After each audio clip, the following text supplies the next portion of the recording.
Hello and welcome back. Today we are going to be talking about 3 ways you can level up your fasting journey so that it not just is about weight loss, which you will achieve if you stick to these 3 tips, but also leveling up what I personally feel is the benefit of this overall experience and truly leveling up what it means to live a fasting focused lifestyle. So stick around. Welcome to the Fasting Focused Lifestyle Podcast, where we will explore how a simplified practice of fasting can positively influence your entire body, mind, and lifestyle, helping you live a long, healthy, and meaningful life. Hi, I'm Vicky, and I'm your passionate fasting support coach. With fasting as a lifestyle tool, I've shed over 200 pounds and kept it off without any surgery, diet fads, or gimmicks, and I am confident you can also achieve all your goals with this powerful lifestyle tool.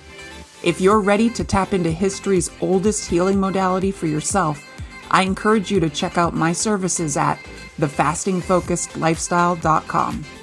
I appreciate you for joining me on this week's episode, and I look forward to sharing some valuable fasting support with you after this short ad break. Thank you.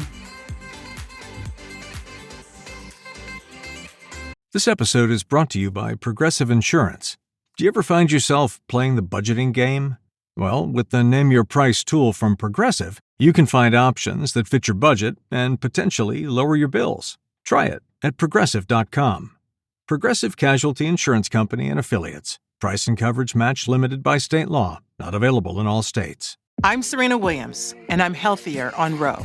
I've lost 34 pounds in a year with GLP-1s, diet, and exercise. On Ro, you can access GLP-1 options, including the first FDA-approved GLP-1 pill for weight loss. Go to ro.co/journey to see if you qualify. 14 to 20% average weight loss in 1 year in non-diabetics with obesity or overweight with a weight-related medical condition versus 2.2% to 3.1% in placebo arm. RX only. To stay informed about serious side effects, go to ro.co/safety. If your fashion wish list lives rent-free in your brain, you need to be on Poshmark. With Poshmark, you're shopping millions of listings from thousands of closets, each curated by someone with their own style. Vintage finds, designer pieces, and everyday staples all in one place. Search for your favorites or let the discovery come to you. Poshmark makes it easy to find what you actually want to wear at prices that feel like a quiet win. Download the Poshmark app today and use code PODCAST10 when you sign up to get $10 off your first purchase. The excitement of moving is real, but so is the complexity. After all, moving isn't about cutting corners. It's about doing things right. That's where United Van Lines, America's #1 mover, comes in. United specializes in full-service moves that take care of everything, professionally, precisely, and with no surprises. From expert packing and custom crating to furniture assembly, electronics installation, auto transport, debris removal, and secure short or long-term storage. Your belongings are protected with full value protection and high value inventories. Your move is guided by professional move coordinators who keep you in the loop, and your belongings are handled by experienced van operators and crews focused on care, not shortcuts. It's coast-to-coast strength, worldwide capability, precision, care for every move, every mile. Make your next move with United, America's #1 mover. Get a quote at UnitedVanLines.com. All right, are you ready? We're going to level up our fasting efforts in these 3 ways. So if you're a note taker, if you want to copy the transcripts and use them however is best beneficial for you, I highly encourage you to do that.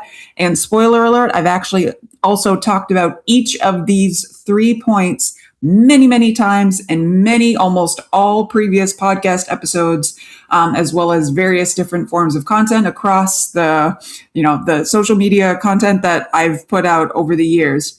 But I'm going to compile them into this one episode. So the first biggest one I want to talk about and really emphasize would be our food choices. And I've spoken about this at length many, many times before, but I'm going to reiterate it, especially for folks that are coming back into this lifestyle, maybe from taking a bit of a break off, as well as all the new folks that want to really focus and hone in what their journey has looked like thus far, maybe revamping it, maybe starting over entirely with kind of a fresh eyes, fresh approach.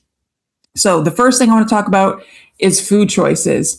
And if you've heard me talk about this before, you know the verbiage that I like to implement, especially when it comes to food choices, is not a good and bad as a societal kind of diet culture approach talks about, with demonizing, restricting, limiting, counting calories, obsessing about measurements and protocols with different food products and items and things. I want you to compassionately see those as ways that are actually, in my opinion, hindering and limiting how successful you can be in this journey. And instead, I want to encourage you to think about your food choices in the most simplest form possible. That's going to be like an additional common theme throughout these 3 points is simplicity. We want simplicity in this. And to me, the best way to do that is, instead of attaching a positive, negative, good, bad sort of kind of label on the choices that we make in our food, think about it in a sometimes I can eat these foods and I should be eating these foods all the time, or I want to eat these foods all the time. I'm aiming to eat these foods all the time. I'm intending to have these food choices all the time. And to me, that has been one of the most powerful shifts in repairing my relationship with food over the years, and seeing foods as food, as fuel. And like, really, that's all it is. And if you were there with us when we did the book club with Dr. Jason Fung's book, The Hunger Code, he talks about food. And this is one of the most profound things that I got my takeaways from this book, is that he said every single piece of food, it has 2 things. 1, some form of energy. Duh, right? 2, instructions. Ooh, I just got chills thinking about that. Okay, so every bit of food has 2 things, energy and instructions. What does it mean by instructions? Okay, we know if it's energy, it's going to give us, depending if it's a super processed food, it's going to be a quick into our bloodstream kind of form of energy.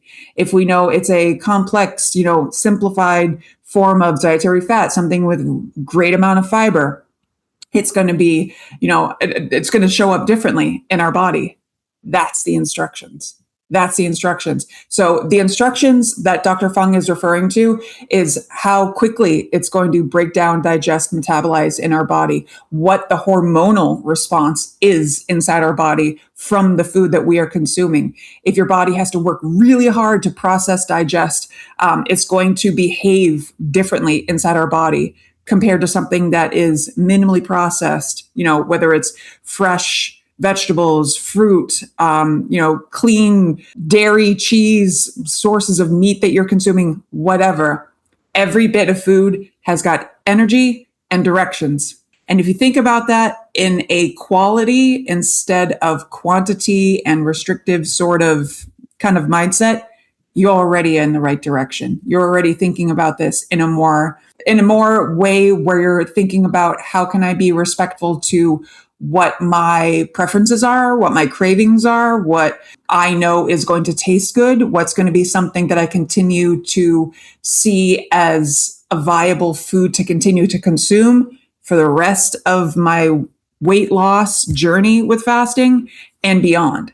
And for example, to give you a little bit of context as well, I knew coming into this journey with this lifestyle, I did not want to have cauliflower for a substitute for potatoes. I didn't want to have to eat these foreign foods. Like, I remember when I did Ideal Protein and was a consultant for Ideal Protein, advocating for jicama, like I didn't know how to do that, and advocating to eat radishes instead of potatoes. Like, y'all, if you want potatoes on your fasting journey, I'm here to tell you, like, you can have your potatoes, and it's just finding how that works for you. Again, thinking about what your preferences are, what flavors you like, the amount of processing that's going to be done to it. And to me, all these changes, choices, modifications are something that need to be done gradually over the duration of your fasting journey, so that it's something that you commonsensically feel good about. Like, if you like baked potatoes, Absolutely, you can have baked potatoes. I truly don't believe that we should have this negative stigma about, carbs are bad and we have to have low fat. If we know that our food choices are going to be foods that we commonsensically feel good about, if we know they're whole food, minimally processed, they come from a good source or origin, if you bought it from a local farm, if it's a product or something that you believe in and you feel good about putting inside your body, you should feel good about putting that inside your body. I truly feel that the changes and modifications that we make specifically to our food choices over time in this journey will happen the more we allow this forgiveness, this flexibility in what these changes and preferences look like.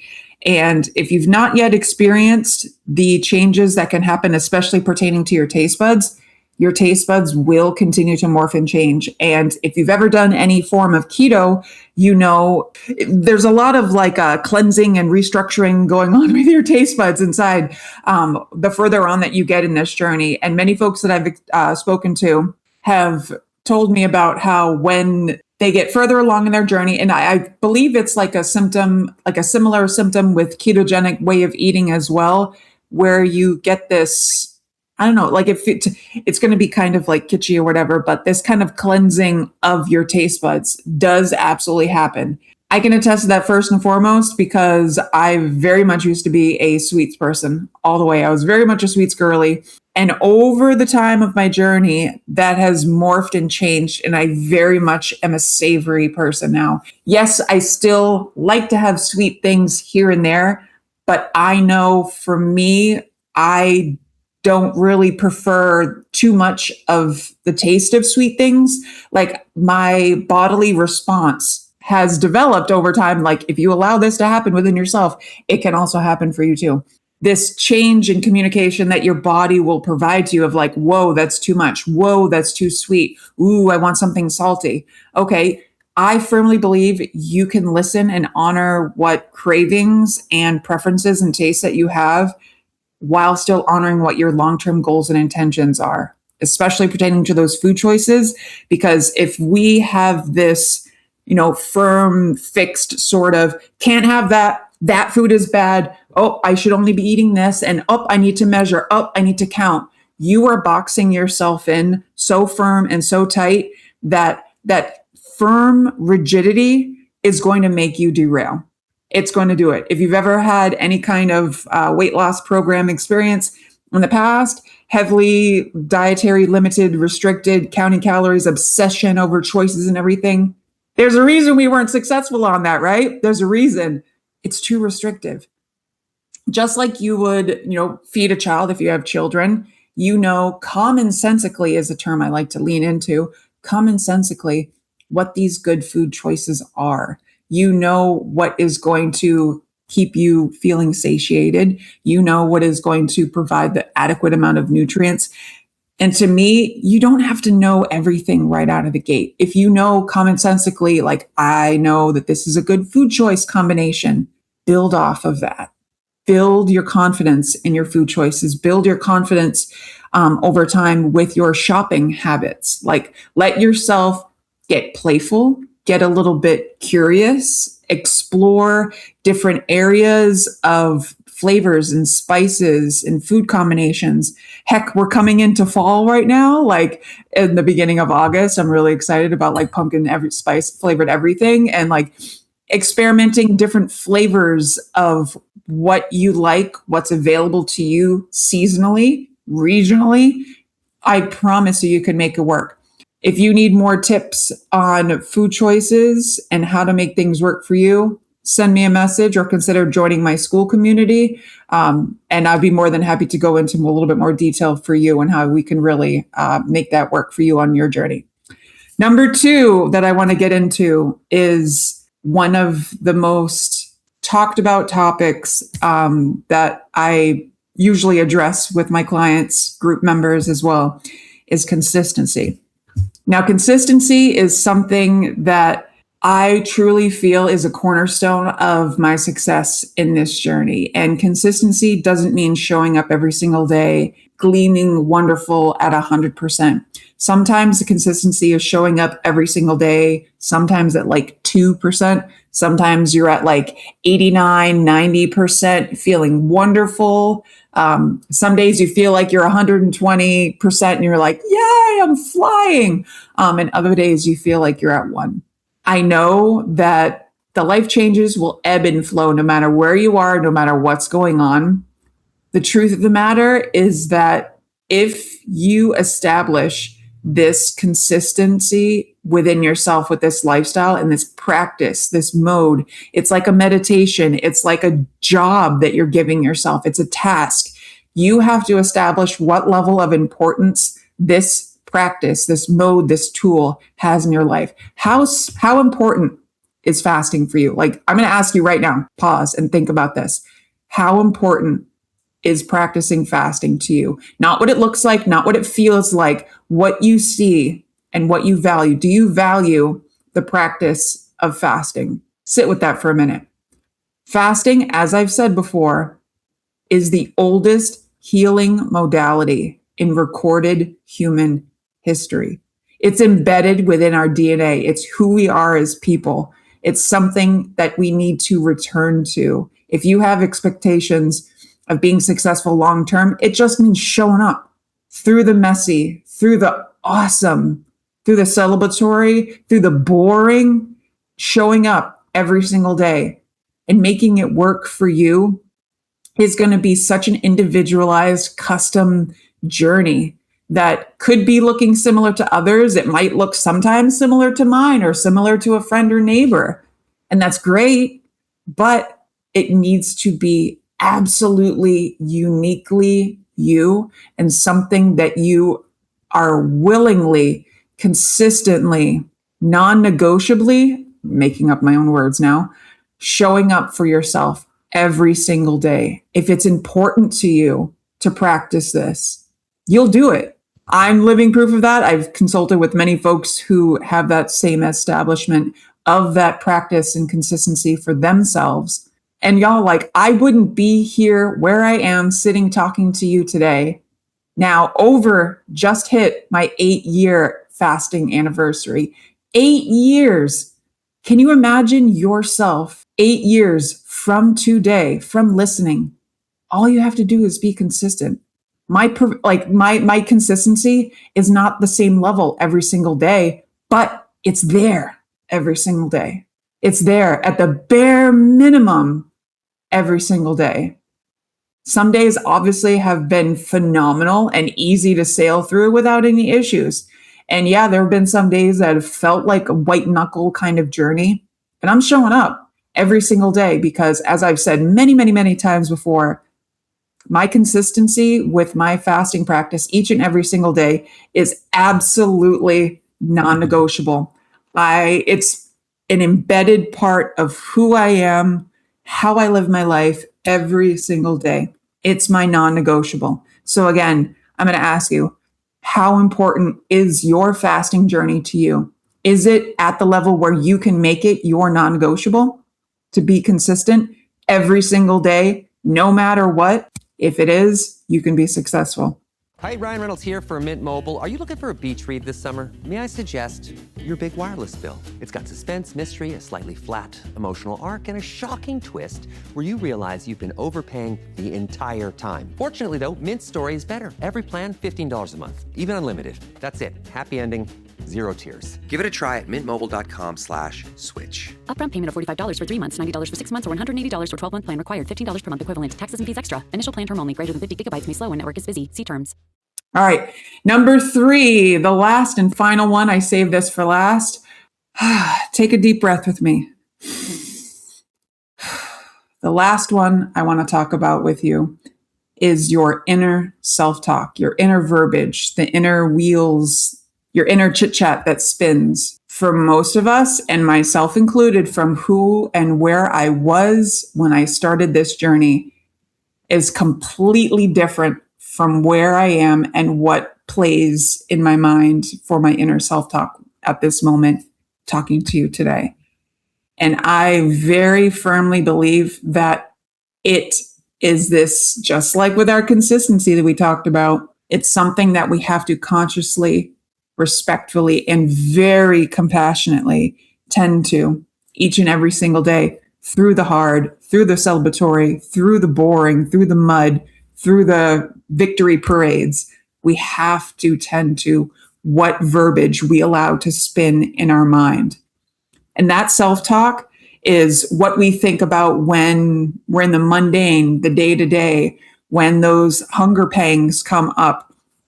What immediately is your thoughts, feelings, beliefs when presented with a temptation, a food trigger? Are you thinking, oh my gosh, oh, I should go and have and eat this. Oh, no, I need to white knuckle it and just bear through it and just suffer. Oh, I meant to suffer. Like, if you have perpetual negative thoughts and kind of this victim sort of mentality, I want you to think about very, very compassionate ways on how you can uproot those, what I like to call mental weeds. I think if we tend to them in this sort of visual, kind of meditative, yes, maybe a little woo-woo, weird, like, embrace it. This messy tending to what these historic beliefs and thoughts and feelings that we have about ourselves in the day-to-day, whether it's something as simple as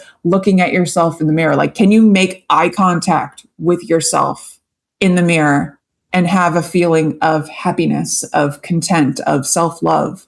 That might be something to consider, like seeing if you can tend to. If all you can do, and I've spoken to many of my clients about this as well, if you can, in front of a mirror, just for a few minutes each and every single day, just sit, make eye contact with yourself, and just give gratitude and love just through a feeling, looking at yourself.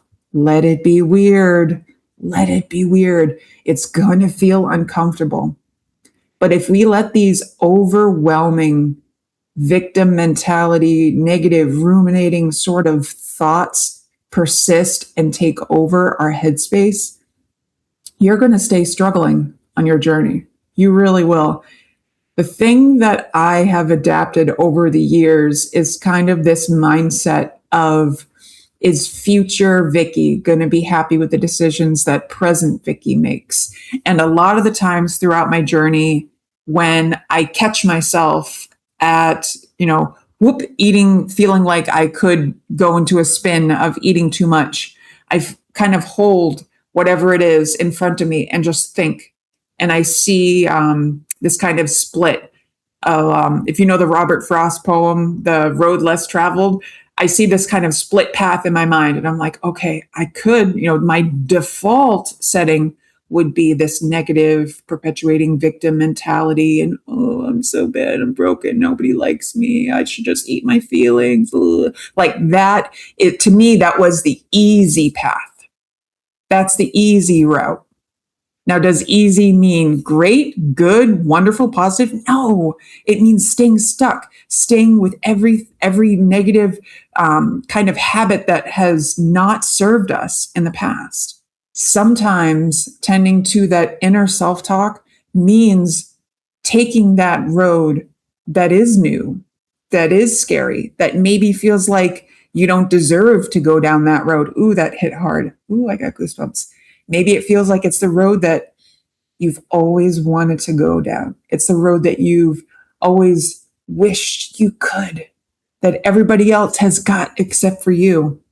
Well, it's a long road. It's a road that maybe you can only take a few steps a day in that direction. And hey, honestly, if a few steps a day is certainly better than no steps a day, or going the other way, going backwards, or that other, negative route, which we don't want to do. Making the right choice is sometimes the hardest choice. It's sometimes messy and scary and something that feels foreign to us and undeserving.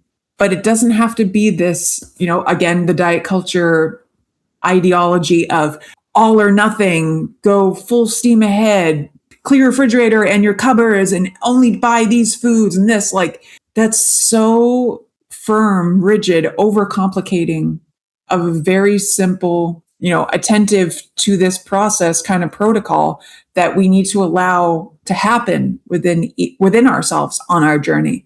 And to me, like, if you are tending to what these mental weeds are feeding you in your routine and habits that you have every single day, if you allow yourself to identify, that's a belief held from childhood, held from teenage, adolescence, 20 somethings, whatever part of my life because of this situation or this interaction with family or that, whatever. If you can identify what the factor was that caused you to think or feel a certain way around food, around being a certain place, around being around certain people, identifying what those factors are will help you to establish your inner boundaries as well. And that's a big part of rebuilding, improving that inner self-talk that we have within us, especially on our fasting journey. This improvement of these three things, I personally feel, is something that should be slow. It should be something that's messy and tended to each and every single day. And while they're simplistic in their explanation, to me, I feel like they're the hardest, easy thing to do, if that makes sense. So if you can find ways very compassionately, with the highest amount of self-respect, love for yourself and for the effort that you put in each and every single day, you're going to be successful without a doubt. And all these things tied together, I can feel a little bit of emotion. Ooh. All these things tied together will improve not just the way that you see yourself, not just the way that you think and feel about this lifestyle, not just your food choices. I personally feel it will allow you to fall in love and have a blast with this journey, with this experience. It will level up everything about your life. And it's not supposed to be perfect. It's not supposed to be sterling, wonderful, easy. It's supposed to be hard. We're supposed to be as attentive and conscious and aware through every single one of these moments, because this is our human experience. 8 years I've been doing this journey every single day, and it's not been easy every single day, but it's been worth it. Absolutely. If I could go back 8 years, would I do it the same way? Absolutely. No question. There have been days that have been absolutely, there have been days that have been such a challenge that feel like a test to who I am down to my core. But coming out on the other side of those challenges, I don't see them as experiences that ruined me or wrecked me, because I've stepped away from what that victim mentality has done to me in the past. And if that's you, I want you to know that you can do it too. No matter what's going on in your life, you have the ability to turn things around for your health. Because once you make the conscious effort to make those changes and implement positive, simple sort of practices in your life, making these your non-negotiable, you're going to be successful too. I guarantee that you will be successful. Focus on these three things that we just talked about with your food choices, with your consistency, and tending to what that inner self-talk looks and feels like and affects your life. You're going to be successful, I promise. I'm going to give you a big virtual hug. I want to thank you for hanging out with me today. If you have topics that you'd like me to cover on future episodes, send me a message, Vicki, VICKI, at thefastingfocusedlifestyle.com. And if you find that you could benefit from connecting with me and many other fasters from around the world, I invite you to join my school community. That's SKOOL/The Fasting Focused Lifestyle. And I welcome you to join our support group that we have on there. Again, I want to give you a big virtual hug. I appreciate you for hanging out with me today. And always remember, I believe in you, even if you don't. Take care.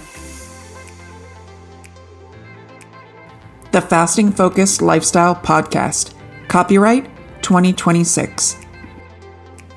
The information given within this podcast is not intended or implied to be a substitute for professional medical advice, diagnosis, or treatment. Please consult your doctor before starting any weight loss method. Thank you.